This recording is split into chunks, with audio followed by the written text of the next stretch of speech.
welcome back to the MTR Network and Super Tuesday recap. It's Kriss and Dpalm here for the last Super Tuesday for TV shows.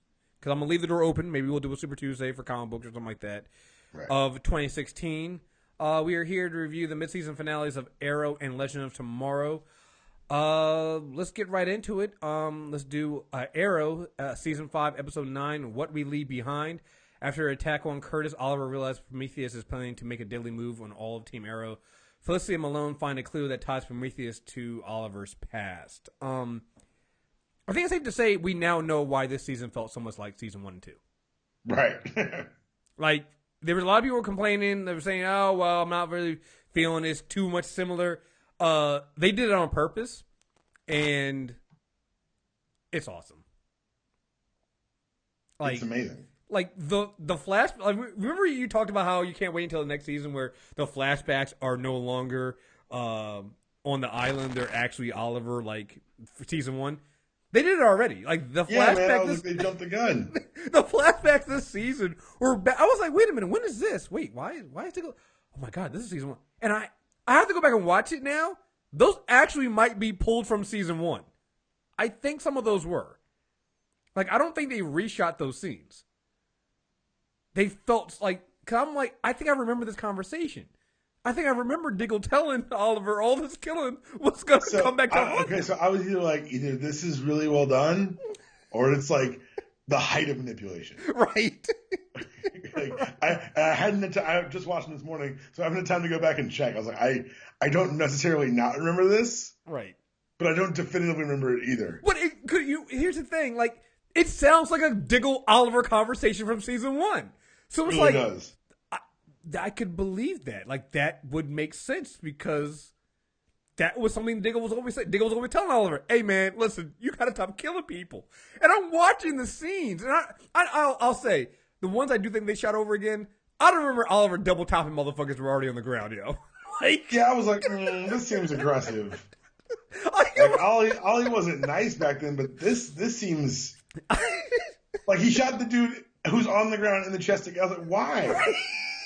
That just seems like, especially starting out, you didn't have a large arrow budget. Right. I'm like, wait a minute. You shouldn't be just wasting extra arrows on this guy. He's already dead. Right. I mean, the going up the elevator when he was stabbing dude with the arrow. I was like, wait a minute. Like, sure. Oliver was vicious. I don't remember being this vicious. Maybe we just... So I think those scenes were added in. But the other ones, I mean, it made so much sense. You know, it made sense. It's like, you know, what I find funny, this is something that they're doing in, we were just talking about and I'm going to have Justin on, talk about the Batman series of from Telltale, and I know they're doing this in the actual, I think it's Detective Comics, where they're basically having Batman deal with the victims of some of his battles and things like that. Right. I mean, you're kind of doing the same thing with Oliver here, where Oliver is, and here's I'm going to say right now, I still don't believe that it's the son of Claiborne. I'm still kind of, I don't know. What do you think? Yeah, man, it feels a little easy, but I kind of get it. They could do it. Like, I wouldn't be mad they did it, because I was like, oh, fuck, man, that would give him a reason. Yes. You know? But I don't trust it still because it still feels almost too easy. But yeah, man, that's kind of what they're doing here, where Oliver has to go back and yeah, sure, you've taken 4 years to learn and grow, and now you're a better man and everything like that. But you still got a pass, man. You still got people. Yeah. You still gotta It started real shaky. You got a trail of bodies, man. Like, not even. It really made me think. I was like, God, what is I watching this first season? No, like, did this never bug me before? No, I'm not gonna lie, yo. I started seeing this again. I'm like, damn, Oliver was a killer, man. Like yeah, I've seen him kill since then. Like I've seen him, the Kurt Cog at the beginning of the season broke his neck. He killed Damien Darkh last season. He killed Raish. Like, he's killed people since. But like, I'm watching stuff from the first season. I'm like, oh damn. I need to rewatch the first season. I didn't know he killed like Costco level killing. He took a pallet of murders. Like, dude, that first one. He was hitting people like Oprah. You get an arrow. You get an arrow. You get an arrow. You get an arrow. And I know intellectually, because that's the story they tell me. It clearly must have happened, but I don't remember I don't remember having that debate in my head. But now I'm taking a step back, you're right. He was just working off of his father's list. His father, who he just watched murder a man and kill himself so that his son would live. Right. I'm sitting here watching. He held onto a list for 5 years, and without really investigating anything that happened in the intervening 5 years, maybe people turn their lives around. You don't know that because you're going off a fucking list. Mm-hmm. Yeah, no. I'm sitting there going oh my God, I think I'm a terrible person. I've had to reconsider myself. I don't. I had to sit back going, wait, man. And I'm judging everybody because everybody says they love the season 1 and season 2. It's the season after right? Those are my favorite 2 seasons. You guys are okay with a mass murderer as a hero, yo. Not just as a hero, you're okay openly cheering for him and getting mad when he stopped being that mass murderer. Yeah, you started changing when he got a heart. You're he's not killing as much anymore. This show kind of weak now. I'm sorry, I still can't get over it, man. He double tapped a motherfucker with arrows, yo. The dude was already on the ground. I'm trying to justify that in my head since I saw him do it. I'm well. I think he was already dead. I know he was already dead. Oh, man. Dude, oh, man. But no, hey, listen. I hope the script said, Oliver wastes 2 arrows.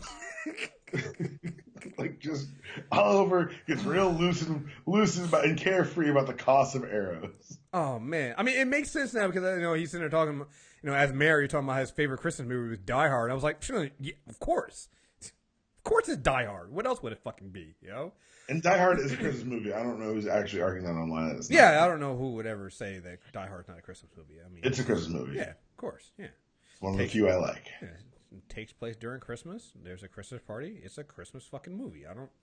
Iron Man 3 also a Christmas movie. Gremlins Christmas movie. I'm just saying. It's just, yeah. These are Christmas movies. Best Christmas movies. I'm just saying. Let's see. Yeah, man. So that's to me was the main thing. Just going back in contrast, and then seeing the thing I like about this episode is you see what Oliver, the trouble Oliver's caused, how much he's grown from season 1, and you see how he's dealing with it now. There were 2 times in this episode where I didn't think, season 1 Oliver wouldn't have done certain things. One of them was when he told Felicity up front that Billy had been kidnapped. Oliver season 1 wouldn't have told her that. He was like, right. Yeah, we don't know where he's at. Even though he knows, he wouldn't have said anything. We're still looking. Right. Oh, yeah. Have you heard anything from him? I don't know. I don't know where Billy went. Check his phone? He would have done that shit. And then pulled Diggle aside and told Diggle that, hey, listen, yeah. I turned the nigga into a pincushion. That was the second thing. That was the second thing, is him actually telling her that he shot Billy and he's the one that killed him. Again. No hesitation. First action. Exactly. Again, these are the small things that show you how much Oliver has grown since that initial vengeance-only killing machine. You've seen how much he's grown because he wouldn't have done that before. And I don't think the team would have stayed there around him. Although I will say it was kind of fucked up. They all more of them hugged Oliver than they did Felicity. I just want to point that out. I just want to point out how fucked up that scene was. She's the one that just lost her boyfriend. Everybody was consoling Oliver though. Just throwing it out there. That's not wrong. I mean, you're not wrong about that. That's I'm just throwing it out there. That was kind of a fucked up scene. But yeah, I mean, that shows you how much this team has. All of them have grown because none of them would have done that before. They would have blamed Oliver, and Felicity's first words out of her mouth, no hesitation, were, "This is on Prometheus." Because I think one, she believes it is Prometheus' fault, and it was him. But it wasn't. This is yeah. That's. Yeah, it's all. Trust me, we'll get into that. But great fucking plan, by the way. Great plan. Great plan. But at the same time, she also knows that Oliver is definitely going to blame himself Because if there's one thing that, with all their differences that Oliver and Barry Allen have similar, they blame themselves for everything. Even if it's not their fault. Even if they make honest mistakes that anybody else could have made, they blame themselves. And so I think it was good to see the team rally around Oliver and not let him do that, even though he really believes that. I think it was good to see that. But yeah, let's talk about this Prometheus plan, man. That's a hell of a plan, man. I fuck with Prometheus, man. Like this. He said, "I'm not gonna kill." He told Evelyn, "I'm not gonna kill him. Just gonna make him wish I had. I'm just gonna make him wish I had." Which leads you back to the fact that when you the similarities between Arrow and Flash right now, Savitar's pretty much saying the same thing to Barry. Like, I'm not gonna kill you. You're gonna be betrayed by one of your own. One of your own's gonna die, and then one of you is just gonna wish you had died. Pretty much, we're all sure that person's Barry. So, yeah. So yeah, man. Great fucking plan. What I want to know is, who taught Oliver that move, and when did Prometheus learn it? Because as soon as he did that flip over Oliver, I was like, all right, Oliver seems to recognize that move. My first thought was Roy, because who was the one person that always did ridiculous flips? Roy. The most pointless flips. I'll never forget the flip he did in front of Anissa that one time. She whooped his ass afterwards. Still the greatest. I'm sorry, that was still the greatest fucking pointless flip of all time. He flipped down in front of her. She looked at him and then whooped his ass. Perfect. But yeah, I want to know that now, and I love the fact that they didn't. I love the fact that they avoided the temptation to go back to Russia, the Russia flashback, and show it, and they just made this flashback all about that first season, because that seems to be what Prometheus' problems are, and I want to see that. I definitely want to see that. Again, I always love seeing Speedy back in the suit. Yeah, man. She keeps finding excuses to get back in the suit. Yeah. And I'm all for it. Yeah, listen. You're Speedy. I also love how they treated what happened last week like we agreed we were going to talk about aliens. Right. Like yes, that was a straight... Yes, last week we did find a spaceship. Now, Prometheus. Well, I like how what we're going to... Like, and this is something we'll talk about when we get to Legend. I like how... with Sarah, with Oliver, with all of them, even Thea, they all have this, hey, we saw what it was like. They got like a renewed sense of purpose. Right. And instead of making them question themselves, it made them, like you said, give them a renewed sense of purpose, and made them believe in themselves again and double down on it. I think that's one of the reasons why we did see Thea in the suit again and things like that, and not running from that. But I gotta say, she's still my favorite character. I love the shade she had at the beginning when she saw old girl show up with Oliver as a date. Thea's not happy. Thea was so unhappy, but she was so. It was very poised level of pettiness. It was very well done, very well executed. Yes, I love that, and I also love her when she was just like, "Listen, I am my mother's daughter. I can throw one hell of a Christmas party. So, of course, his Christmas party's going to go off pretty good. Come on, I ran a club. What do you guys think? Yeah, come on." And I just love what they, there's plenty of times we talk about these kind of shows, and sometimes they're female characters. They sometimes don't know what to do with them. I think when it comes to side characters, Thea's probably the best one. They've written. I don't count Sarah as a side character on Legend because I pretty much count her as Captain Lance. Right. So. But as far as across all the shows, I think she's probably the best written and has the best arc, and I just love that. She gets plenty of time to shine and be a badass, but then you get to see her do other things. You get to see her with we didn't see it this week, but we got to see her with Quentin. We get to see her. We get to see these other aspects of Thea, and I just think that's a really great thing. She checks a lot of the boxes for the show. Right, she really does. Favorite part of this episode, when Felicity's ranting and says, "Oh, why don't men listen? Why don't men ever listen?" And the looks at all the men's faces when she says that. If you didn't catch that scene, you gotta go back and watch it. It's fucking hilarious. They're all like, it's Oliver, Roy, Diggle, and Renee, and they're all kind of like, okay, I don't want to answer that fucking question. Yeah, it's oof. And then again, showing the maturity and showing how far he's grown. Oliver's the finally one to answer is like, we don't listen because we're stubborn. You know? But again, shows you how far he's come as a character. Right. Because season 1 through 4, Oliver don't say that shit, yo. No, he just continues to be an asshole. Right. He just walks out angrily out of the room. And in a huff. Right. In a huff.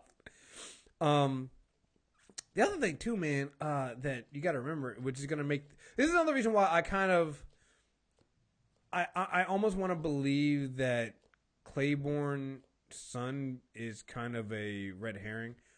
Claiborne was a piece of shit. It's true.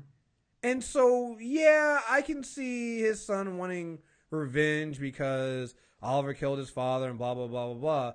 But your father literally was jacking the prices of a tuberculosis vaccination and then also selling a weaponized version of TB to be released and doing like your father was a piece of shit. So, and not only that, but if I remember correctly, that was your illegitimate father too. Like he wasn't even like claiming you. So yeah, but like maybe he's red herring, but it's still like that's your dad. Like no, I get you on that one. Here's my thing: if they keep going that route, I won't be upset. Like it's not going to bother me or anything like that. It's just one of those things where I won't be surprised if it's throwing us off. Right. You know, that's what it is. It did feel like a lot of answers were given this episode. Right. Almost like too many answers. Exactly. And by the way, let's just speaking of too many answers, Adrian Chase, I get that you want to convey that you're vigilante to the audience. How about you reel it in some? Jesus Christ. Like this is how Oliver's no Batman. He's almost wearing an I Am Vigilante t-shirt around City Hall. This is how you know Oliver's no Batman, yo. Oliver's no Bruce Wayne. Because Bruce would have figured this shit out a long time ago, yo. Like, what the Bruce fuck? would have pulled him aside and like, knock it off. What? Knock it off. Right. You're doing it all wrong, sir. Oh, man. Yeah, I was just like, hey, dude, calm it down, yo. You want shoot the kill order? I mean, first of all, here's the thing. You don't even need the order because if you see Prometheus, you better shoot the fucking kill. Yeah, or you're going to die. Like, I don't see how that even needs to be put in the... Why are we writing shit down? Right. Why? We didn't need to write these. Why are we writing that down? Like, what's the point? I don't think everybody knows. Yeah, I don't think there was any cop out there who was thinking to himself, well, you know, I wasn't going to shoot him. You know, I was going to talk him down. No, that was not going to happen. So, you don't just... Like, even in the real world, you don't just get... If you killed a cop, like, they're coming for you. Mm-hmm. Do you think Evelyn is redeemable? No. Yeah. I didn't think so. Yeah. For who? For what? Like, why would we even try? No. I just want to make sure. You know, they're gonna try. Somebody's gonna try to talk. No. Renee's gonna kill her. God, Renee. Here's the thing. Out of everybody, I hate Renee, yo. I do. Why? You know what it is? It was the final straw for me. It was the Oliver says, "Don't go in there." He's gonna go anywhere, and she's just like, "He said don't go in there." Yeah, but he knows I don't listen to him. Like, Renee, just why are you here? Why are you here? Why are you here? He knows. He knows I don't listen to him. That seems fair to me. Oh man, let's see. All right, man. Let's talk about the very, very end. We're not. We're missing. I guess we can go straight to that, but I just want to one more time applaud. First of all, this show for doing what it did so well, like by like we talked about, like the trusting, the ending with the group hug, like you said, him immediately admitting it all. Mm-hmm. They would have milked that forever. Oh yeah. Before. Like the show took it, like honestly, and honestly they could have, and it would have worked because as an audience we're used to seeing it on the show. Mm-hmm. To take the chance to say no, we're going to skip right to growth is awesome. And I think because you got to realize it's the 5th season, so it's like, they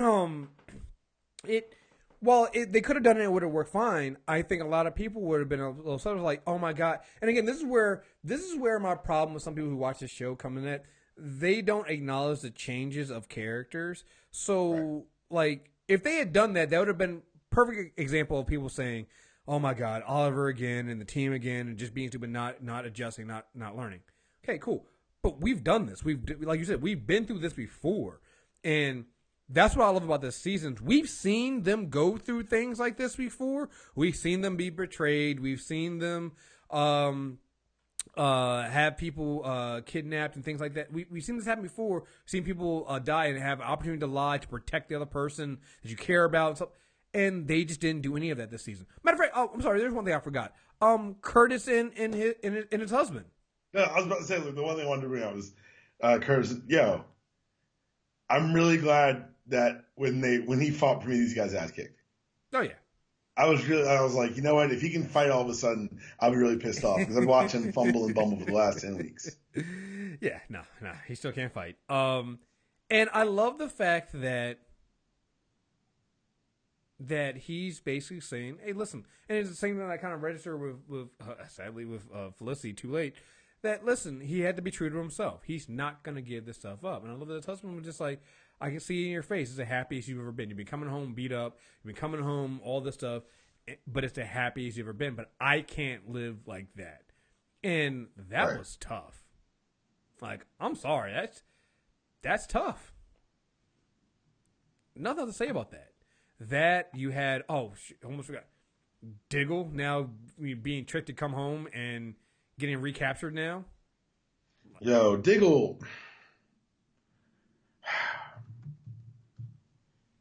He gets captured a lot. That's all I'm going to say about it. Yeah. He gets captured a lot. Yeah. So, yeah, I mean, as much as we, like, I love that scene, those scenes afterwards, because we just have the scene of them coming together, and then you see everything taken apart right afterwards. Mm-hmm. You see Kurt lose his husband, Felicity's crying on the couch alone. You get Diggle being captured. Only one we didn't see was Renee, but remember, there's kind of some hints that Renee has a kid somewhere. Yeah, they started kind of seeding that, yeah. Yeah, so that could explain a lot there. So, I mean, it was rough to see all that. You had the team come together, and then you see them immediately fall apart in the end.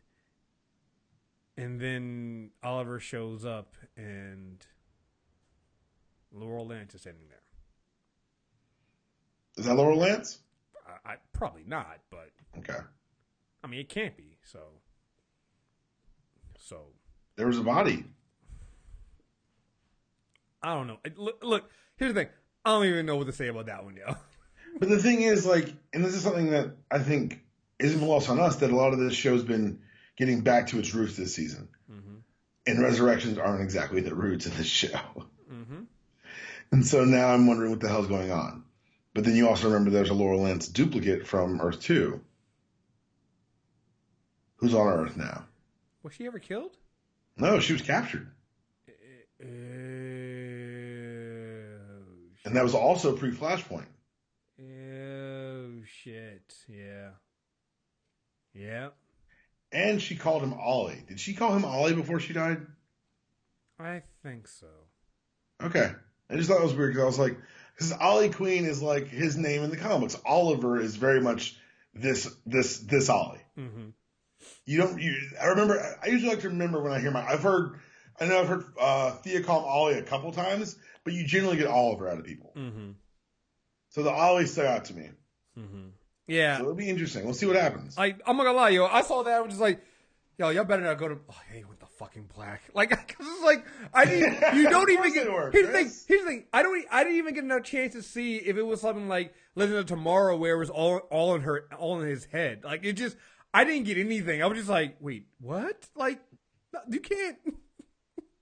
Yeah, man. There's a lot of emotion and a lot of. Well done so far, man. Like, yeah, really well done. Well done for the first 9 episodes for Arrow. I'm sorry. This is a really great season, folks. Like, I'm really all in on this shit. And here's, the great thing about this is, unlike with the Flash and everything else like that, where I have no idea where Arrow. No clue where this is going. I have no idea. Like I can't even with Legends of Tomorrow, I can make predictions. I don't know. I don't know where anything's going with Arrow. And you know what? That's what I love about it. I love it. I love that. That's what I'm here for. That's why our recaps on this one are so short. Because I'm just sitting there going like, huh, fuck, No, I don't know. Hold on tight. All right, let's just watch next season. I mean, watch next episode.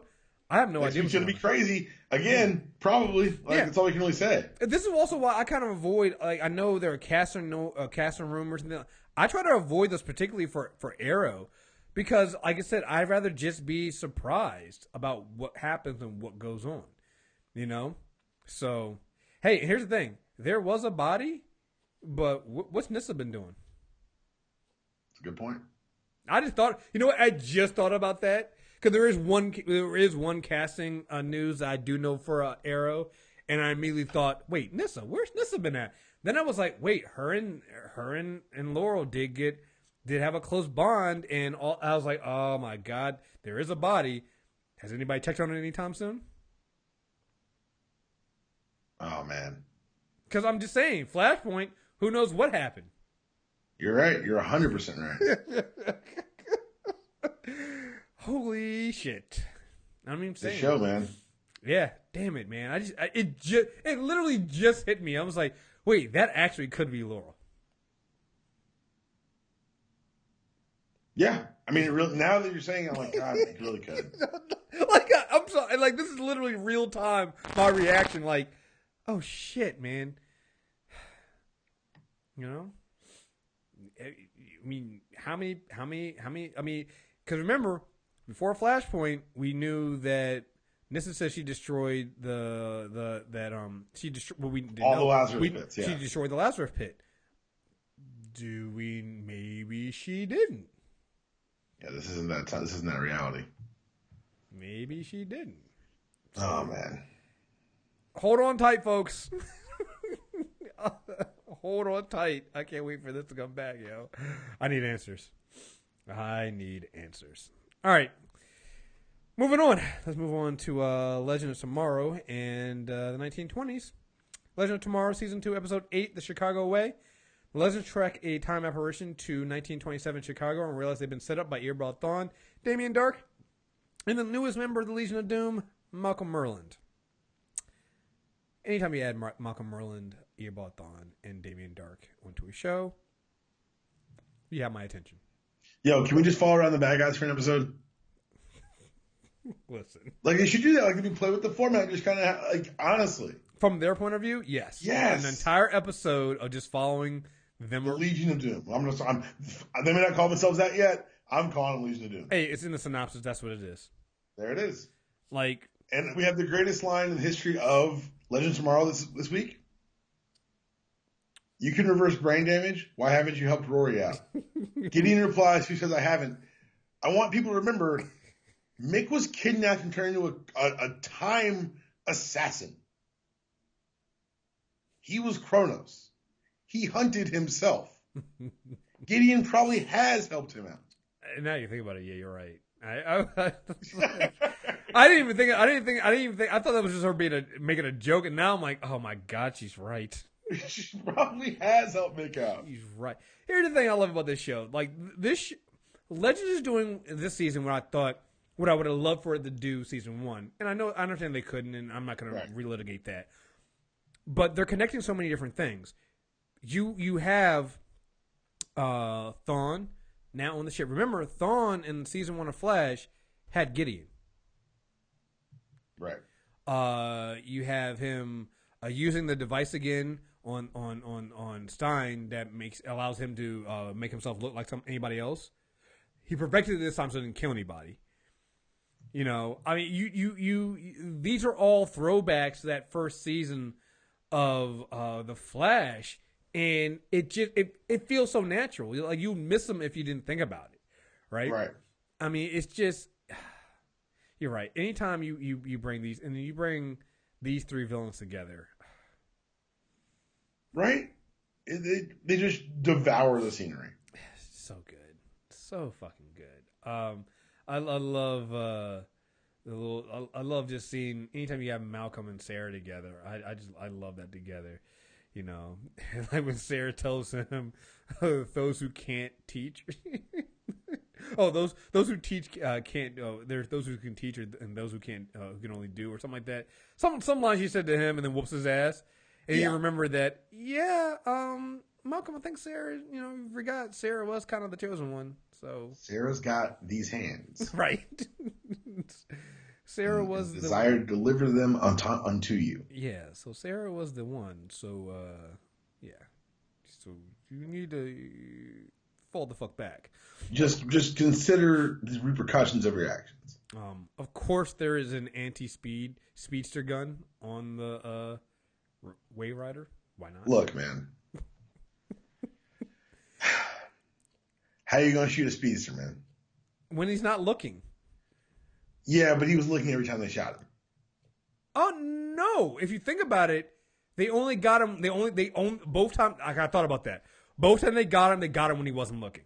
He was running down the hallway. He ran into the shot. Oh, okay, yeah, that one. Okay, I thought he got him from behind. Yeah. How are you gonna shoot a speedster? Oh, yeah, I was saying so. Okay, fine.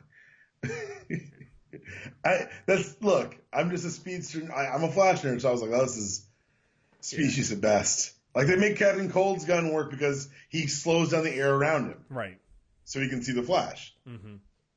This doesn't I don't know. I'm probably overthinking it. No, you're right. But I love the fact that it was only temporary. And I love the fact that it couldn't stop him.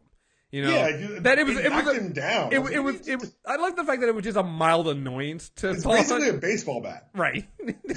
They basically kneecapped him for a couple seconds. Yeah. You know? It's like, ow. Like every time run again, but that hurt. I'm not gonna lie, the second time that Amaya and Mick got him, I was like, you guys are doing an awful lot of talking. Shoot him again. Yeah, like, keep squeezing. Keep squeezing. I'm like, yo. Then his eyes I'm like, yep, you sorry, you wasted it. You could have. Should have killed me when you had the chance, Charles. Just saying, man, when you had the bad guy and he's a fucking speedster, you don't have a lot of fucking time. All right. Yeah, you should probably take advantage of this opportunity. That's the one thing you don't have. Listen. Not only is it a speedster, this is a speedster that can run through fucking time. You do not have time. who you're actively chasing through time. Right. Maybe you should just kill his ass now. Which brings up a good point. His watch going off. Exactly. This goes back to the idea that how is he traveling, and how Thawne is able to do all this without causing the same problems that Barry does? Because he understands how much time he has in certain places and how much change he can make. Before changes get locked. Exactly. Which would explain why Thawne can go back in time and do all this stuff and not be chased by time wraiths and not be pulled out of the Speed Force by Jay Garrick. Why neither Jay Garrick nor Barry are even have an awareness that Thawne is doing any of this. Well, that's the crazier part, because maybe they do have awareness. Maybe this happens later in their timeline. Yeah, very cool. So keep in mind, time travel makes things weird like that weird. Ooh, very, very weird. Very weird. No, you're right. You're absolutely right on that one. But I like the fact that they had the anti-speed tech on the ship, because that tells me that one of the missions are in the beginning of this crew is to stop Thawne, because Barry Allen's involved. He invented Gideon. Mm-hmm. But it also means at some point they're going to lose Gideon and Thawne. Yes. Exactly. Like, this is why, like, this show, and particularly The Flash, works so good together. Like, this season of this show and The Flash, earlier seasons, work so well together because we know so much, right? We've seen part of this story already, and I gotta be honest, just as a CW Flash geek nerd, whatever you want to call it, I'm loving how we're getting bits and pieces of the Thawne story. And so many people don't realize this. Like, this week alone, I've been talking to people watching The Flash, and they were talking about how Barry Allen keeps fucking the timeline. And I reminded them, I was like, well, you do realize that this is all an alternate timeline anyway because of Thawne. You'd be surprised how many people keep forgetting that. So many people. Yeah, oh, you're right. I'm like, of course, yes. Yes. It's like Thawne went back in time and killed Barry's mom. Then he had that to go was back. Not supposed to happen. And then when he did that, in order, because remember, Thawne's way of making these changes in the timeline and not making waves was to basically accelerate the generation of metahumans, Barry Allen becoming the Flash. He moved that timetable up a little bit in order to get himself back.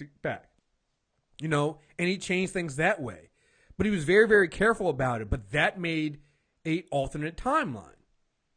You know, he knew what certain. Remember, he helped create Grodd. Like, he did a bunch of different things because he knew what the outcome would be and what they would become. But he accelerated so many of them. You know, he's the one that made the first change to the timeline. Had he not done that, Barry Allen might not have created Flashpoint. He might not have done all this other stuff because he might have known better. Who knows? He might have actually had a mentor. Like, this is the first season we've had with Barry Allen actually having a mentor who can explain to him the Speed Force and not have something in it for himself. In Jay Garrick. Who knows? Maybe that's how the original Barry Allen dealt with things. That he actually learned about the Speed Force and had an understanding that this Barry Allen doesn't have because Thawne never gave it to him. Right. So, again, because here's the thing. Again, if you're Thawne, would you want Barry Allen to realize he can go and change time? You know? So. Yeah. Yeah, like that. Whew, yeah. So I love having Thawne as the bad guy on this season. It just ties all that together and gives you bits and pieces. Like, we don't know where this Thawne is on the timeline. We don't know. The device we see at the end with him wanting to map all of existence and get the Spirit of Destiny. Well, what's he doing that for? Is he doing all of this so that he can get to that one point where he can go and find out Barry Allen's mom and find out what time period he is? Is that what he's doing all this for? Right. Wouldn't that be right? Because everyone forgets that we meet Thawne the first season at the end of his timeline. Mm-hmm. Right now, what we could be seeing right now is Thawne finding a way to go back to kill Barry's mom. If we end the season that way, guys, what if we do that? What if we end this season with Thawne finding a way to go back to kill Barry's mom? Man.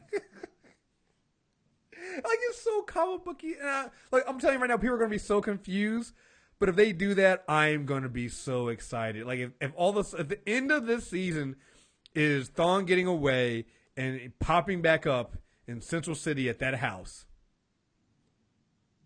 If that's the last shot of the season. That is the last shot of the season. I'm going to lose it. And like an older Barry Allen shows up and says, I've almost got him. Mm-hmm. And runs right out too. Yeah. This show, man. The possibility is there. It's dude. Because again, this is another one that's just like Arrow. I have no idea where they're going.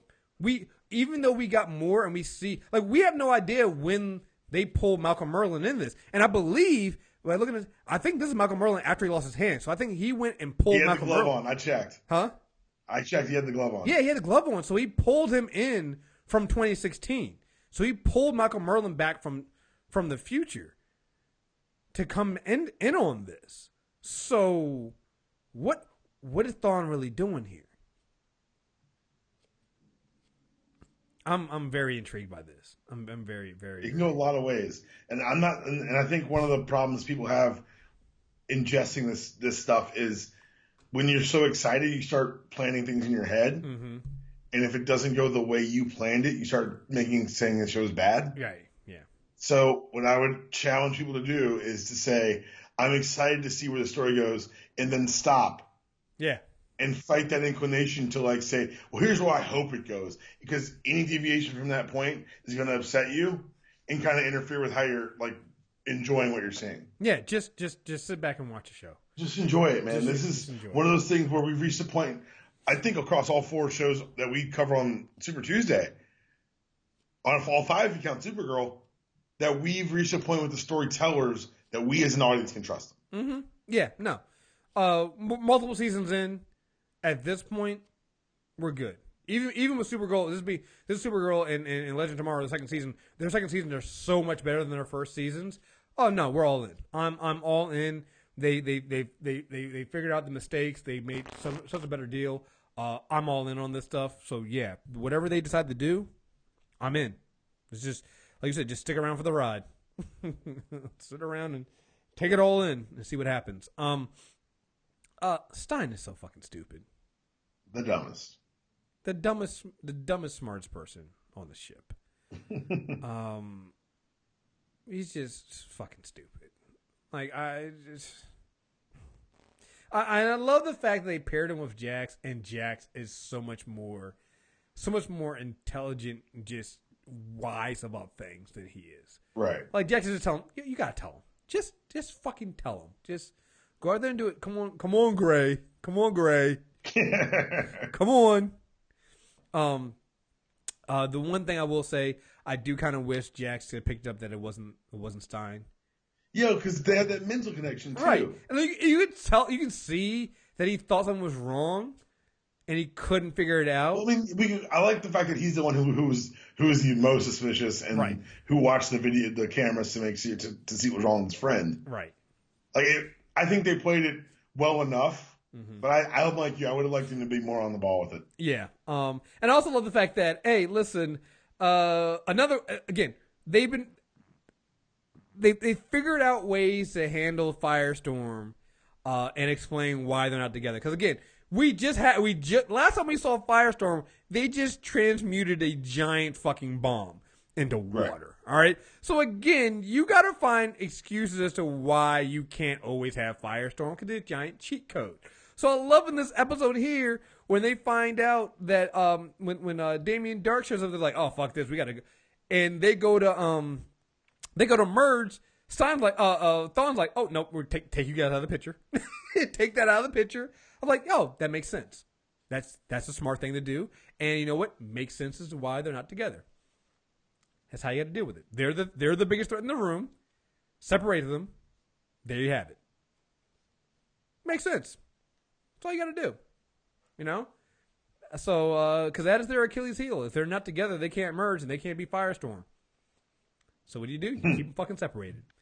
It's kind of brilliant. And I love the fact that Thawne knew enough to set them up.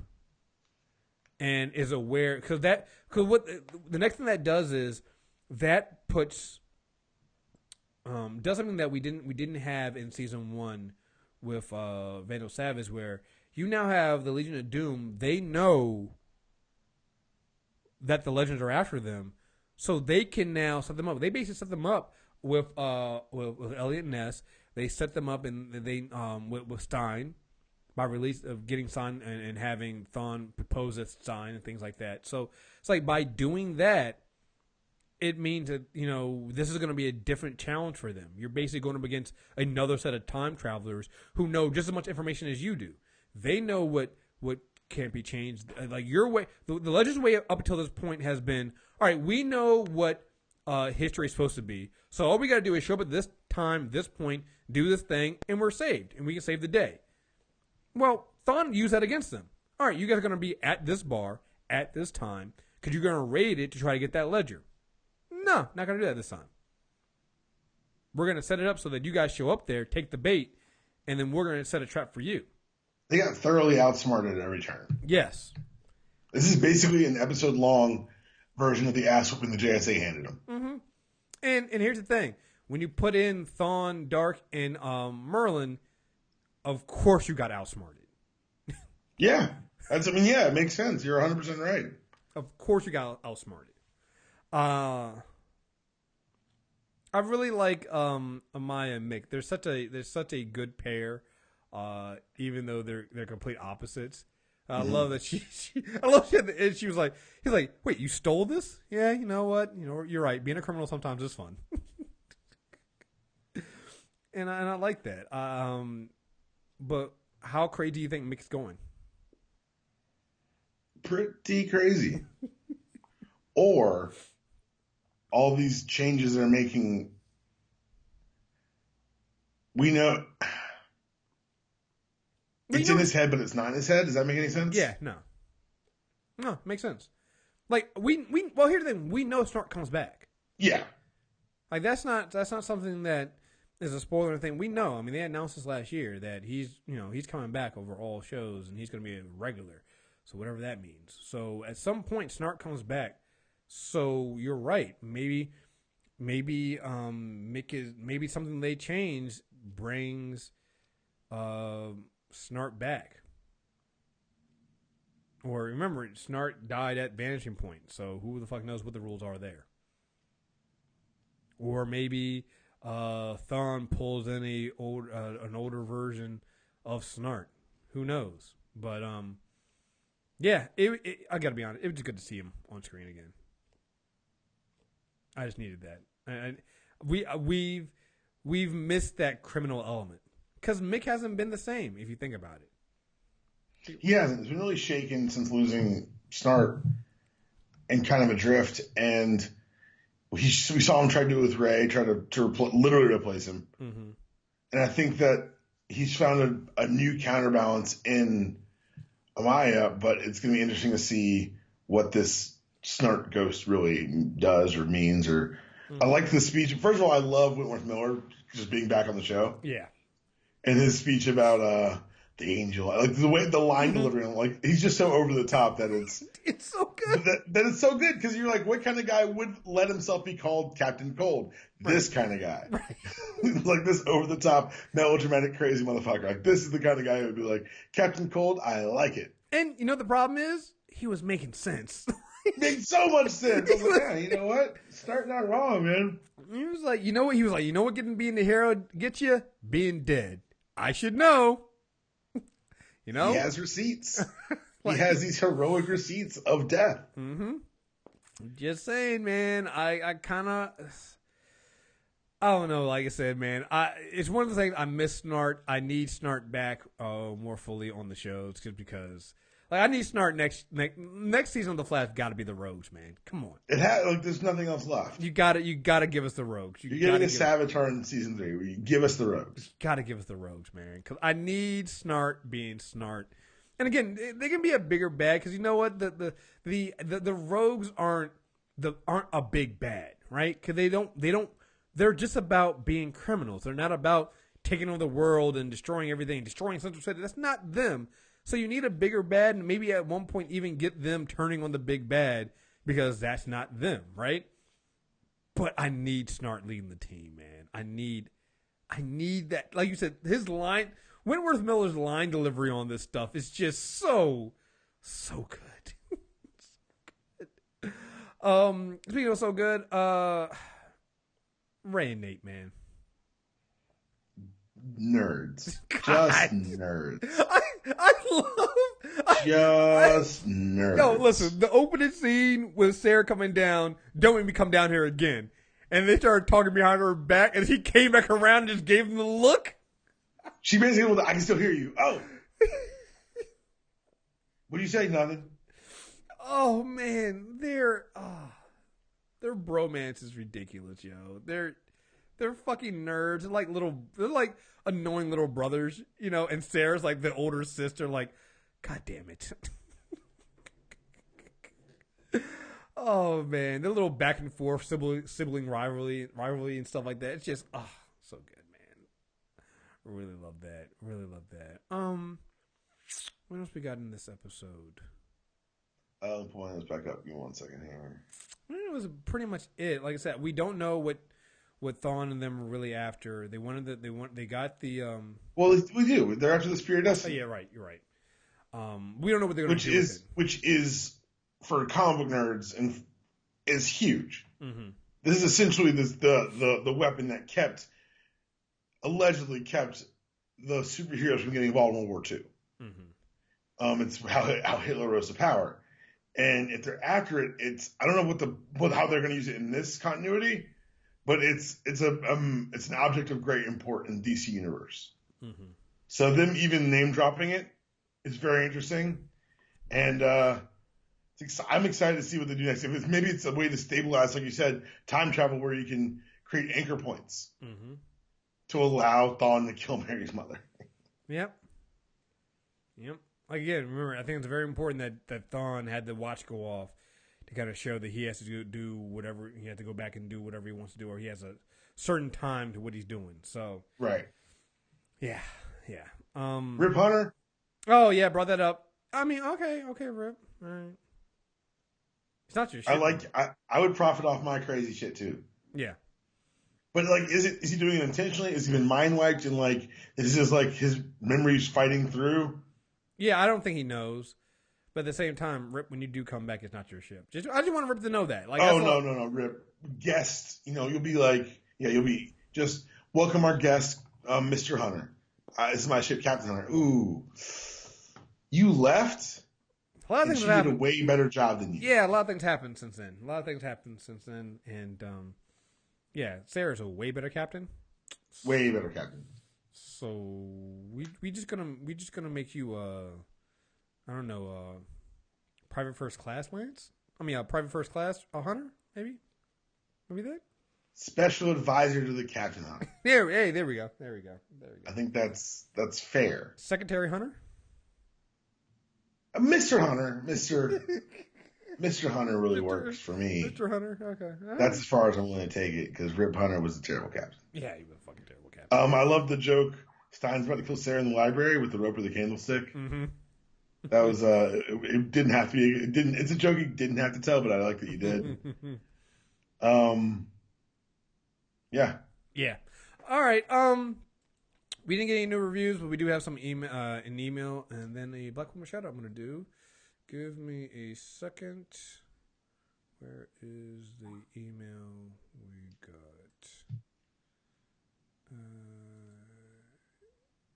Here we go. It's from Andrew. Hey, Kriss and Dpalm. And this is, I think, covers all of it covers Arrow too, so I'm going to throw it in there. So that also includes Flash. I've been listening to you guys for a little over a year. Appreciate the work you all put into your podcast. Look forward to listening to them while working. Have to give a shout out to Kriss for being from Maryland like me. Sorry that seems all over the place, but I wanted to cover a lot of things. No problem. That's just generally what we do too. For the Flash regarding Savitar, one shall betray you. Cisco, one shall fall. Joe, one shall suffer the fate worse than death. Barry. I think we all kind of figured the one that shall suffer a fate worse than death is Barry. His real superpower is ability to absorb a lot of shitty things happening. Yeah. My predictor is Savitar makes Cisco the new Dr. Alchemy by offering Dante. Essentially, Savitar goes back in time before the car crash that killed him and brings Dante forward through time. We never saw Dante's funeral or body, so I want to throw out that idea. What's a face worse than death for Barry? We only choose to be stuck in the Speed Force with Savitar being an infinite battle with Speed God. I'm with Dpalm and Wally taking over the Flash mantle at the start of Season 4, but I would like a new villain to be an evil, corrupted Barry. Could be. Yeah. Wouldn't that be something, having Wally bring back Barry? Yep. Regarding Arrow, I know you guys mentioned Prometheus being Tommy, but I'm curious you think Prometheus could be Talia al Ghul with a voice changer. The shitty CGI Tommy makes you think Arrow couldn't get the actor away from Chicago Med. Yeah, after the last thing, I think that kind of after the CG from the crossover, kind of Tommy's kind of out right now. But who knows? Because he does have a mask on. Maybe you bring him in towards the end. I don't know. Also, damn Diggle, you got yourself caught in the dumbest way possible. Also, you helped protect the Earth from aliens. You couldn't ask the new lady president for a presidential pardon. That is a very good point. That's a very good point. Hey, we just saved your ass. Can you get me a presidential hookup? Can we get that? I know the crossover was last week, but can we acknowledge this is the worst Secret Service ever? First president was kidnapped and killed by aliens. Then they allowed 2 escaped felons, Heatwave and Diggle, within 2 feet of the new president. So basically, they're the current Secret Service that we have for President Obama, right? Life imitating art, or art imitating life. You be the judge. Dpalm, haven't heard how psyched you are for the announcement of Young Justice Season 3. Hopefully, Kriss, you finished Season 1 and 2. I did finish Season 1. I got to do Season 2. I know you're talking about Teen Titans in the Character Corner, but we'd love to hear you guys do a mini retrospective on those 2 seasons and what you guys are hoping for Season 3. And you know what I'll probably do? I thought we were going to talk about... We're going to fold them in the next season. We'll fold it... Or next... Character Corner. But you know what I'm thinking we might want to do? We might want to just do a nostalgia review for those at some point. Oh, you've got to finish it first, Kriss. I know I got to finish it first. Listen, all right. I know that, but I'm just saying. Again, thank you for your time and effort you put in your podcast. Look forward to hearing more from you guys, AC. Thank you very much for this email. It really means a lot when we hear from people about this. And and that they like hearing us rant about our stuff. So thank you very, very much. What was I going to say? So on the Insanity Check, I announced that we're doing a new thing. We're expanding our Black Women shout out to include any Black women who have a business or an event or anything they want to promote. And I told people that, hey, just email us at bwbusiness@mtrnetwork.net. If you're a Black woman and you want us to promote something, we'll throw it out there. If you want to be on a specific show, let us know. We'll usually try to pick a show that we'll always do it on the Insanity Check, but also try to pick other shows that are related to it. So Robin sent me an email. Hello, Kriss. I saw your tweets. I wanted to give you let you know about my website, which is co-run by my cousin, Bayana Davis, blackgirlcreate.org. Black Girls Create is a hub for Black creators and nerds. Through our site, we aim to showcase a variety of creative and artistic pursuits by Black women. We strive to collaborate to be a collaborative space committed to championing and highlighting a diverse media representation of Black girls and women specifically, and people of color in general. In addition to our site, we host a weekly podcast, #Wizard Team, a Harry Potter cast, in which we reread the series through our specific lens, www.blackgirlscreate.org/wizard team. We appreciate any promotion you can give us, and you're interested in partnering. We love to work with you. You can hear our review of Fantastic Beasts and where to find them here, and it's also on the blackgirlscreate.org/wizard team. So please check them out. I'll make sure we'll also bring this up on the Insanity Check, and we'll put the links into the show notes for this. So definitely go and check them out. Listen to them. They sound like they're really big Harry Potter fans, so you probably want to listen to them and not Phenomenized review of Fantastic Beasts. Hey, we gave that movie a good review. Just throwing it out there. All right? I really like that movie. Hey, it was a good movie. The script is. It was a lot more fun than it had any right to be. The script's just a mess, but it's a fun movie. I enjoy that more than Stop. It's true. It's true. Just finish the read. It's my favorite Harry Potter movie. All right. That's not true for me, but I enjoyed it. I thought it was a lot of fun. No, it is. It's a lot of fun. It is. Before we get out of here, I got to do this. I know I got to wrap up. I'm going to get out of here. But we had talked about the TV before. How about that Homecoming trailer, man? I'm so happy. Did we talk about the Guardians show? Like with the Guardians show and that trailer? Yeah, we did. We talked about Guardians on Wednesday, but we only got the teaser for the Spider-Man one on Tuesday. So we didn't actually get to talk about the actual trailer we saw. Nigga. Look. Did you see the international one too? Nigga. So people were like, I had to kind of to throw some cold water. People were like, I don't know, it feels a lot like Miles' story. And I was like, isn't it almost like Miles' story is a modern retelling of Peter's? Yeah, that's the thing. People have forgotten. I'll let people have their moment because I'm just like, oh, whatever. All right. But I think people have forgotten that Miles is a teenage Peter Parker. No, I don't want to say it that way. He's different than Peter Parker, but he's a teenage Spider-Man. We haven't had a teenage Spider-Man in so long. So when you see a teenage Spider-Man in Miles or a teenage Spider-Man in Peter Parker, you immediately think Miles. But that's just because of the marketing and how that's because of how genius Marvel was in creating Miles Morales. That you now associate teenage Spider-Man with Miles Morales. It doesn't mean that it takes away from Miles, but it just shows you that. Remember, before Miles died, it was Peter Parker, and he was a teen, and the ultimate Spider-Man was teenage Peter Parker. Right. He died, and then Miles became Spider-Man after that. But that was a high school kid, Peter Parker. We've forgotten all that because, again, it's just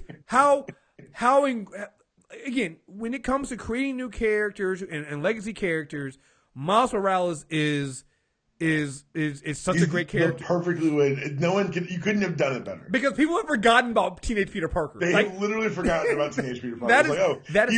He's always been an adult Spider-Man. Like, what are you talking about? Right. That is how good Miles Morales as a character is.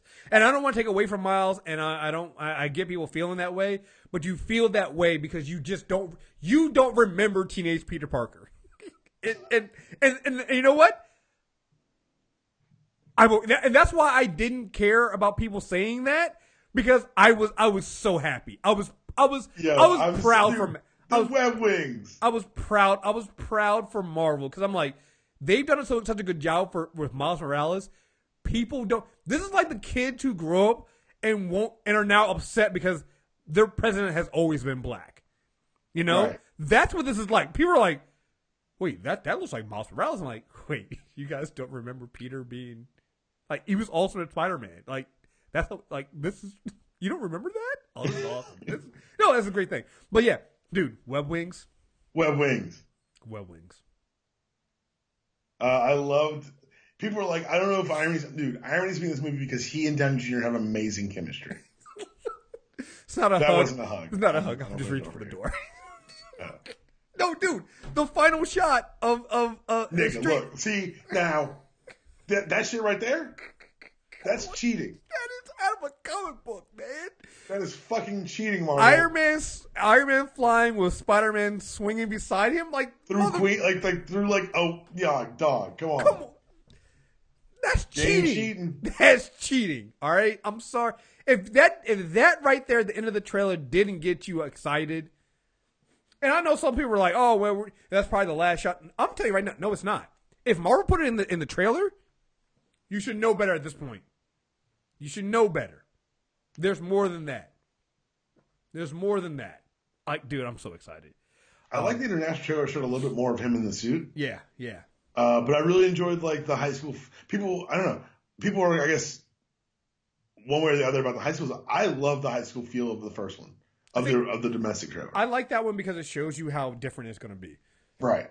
This is not something we dealt with before. You know that he went to high school in New York City for 3 days? Oh, he did? Undercover. He said he told one other kid that, hey, I'm going to be Spider-Man. And the kid was like, yeah, right. It was before they'd done any promotional shots or anything. So he said that it gave him a look into, he said, first of all, American high school is just very different than London high schools. And then he also said that it lets you know that if you were in high school and you did tell one of your friends, hey, I'm Spider-Man, no one will believe you.